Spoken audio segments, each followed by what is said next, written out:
L'homme est le chef de la femme. Oui, l'homme est le chef de la femme, mais pas pour rendre la femme esclave. L'homme est le chef de la femme pour protéger la femme. L'homme est le chef de la femme pour être un modèle pour la femme, mais pas pour utiliser la femme comme la pire des domestiques impayés. Donne-moi l'amen, hein?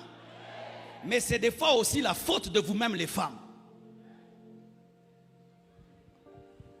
On t'a dit d'étudier, tu n'aimes pas étudier, tu ne fais que te décorer le visage.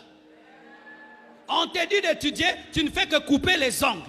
Donc dans ta tête, hein, tu penses que ce n'est que par le mariage qui va te développer. C'est pourquoi cet homme-là te domine. Donne-moi l'amen, hein? Et encore, ces choses-là, tu vas dans une maison. J'étais quelque part, j'étais étonné. Je suis en train de causer avec l'homme. Pendant 2 heures du temps, la femme n'a pas parlé. Elle était seulement là. Ah, j'étais très mal à l'aise. Et puis j'ai dit, maman, pourquoi tu ne parles pas? Et puis elle m'a répondu, pourquoi elle ne parlait pas?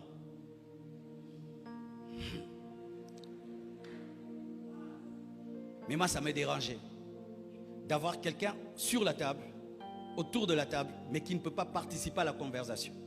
Et nous voyons de telles personnes des fois. Elle vous sert à manger, et puis elle va à la cuisine.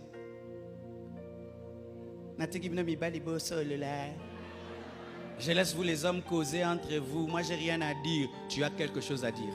Tu as quelque chose à dire. Tu as quelque chose à dire.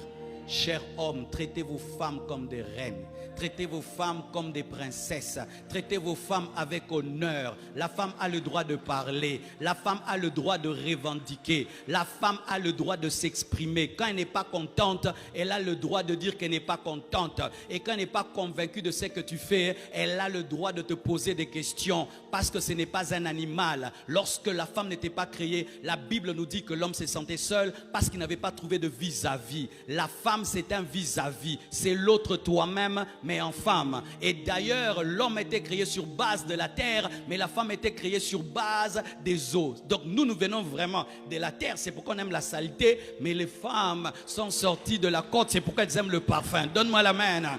Alléluia.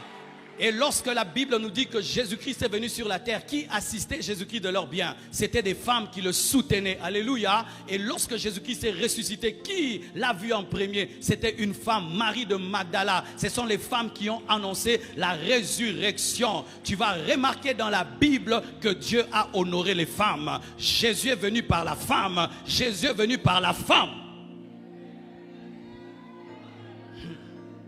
Alléluia. C'est pourquoi ma soeur, ma fille, un homme qui veut t'épouser, qui ne te respecte pas, qui ne t'honore pas, ne te marie pas à lui. Un homme qui t'insulte déjà dans les fiançailles est indigne d'une reine comme toi. C'est pourquoi, chers parents, arrêtez de mettre la pression à vos filles. Tu as grandi, tu m'étouffes dans ma maison. Elle va épouser n'importe qui. Elle va épouser un voyou pour quitter ta maison. Même si elle a grandi, laisse-la tranquille. Elle se mariera un jour et ne la pousse pas dehors. Elle va épouser n'importe qui. Donne-moi la main, hein? Donne-moi la main.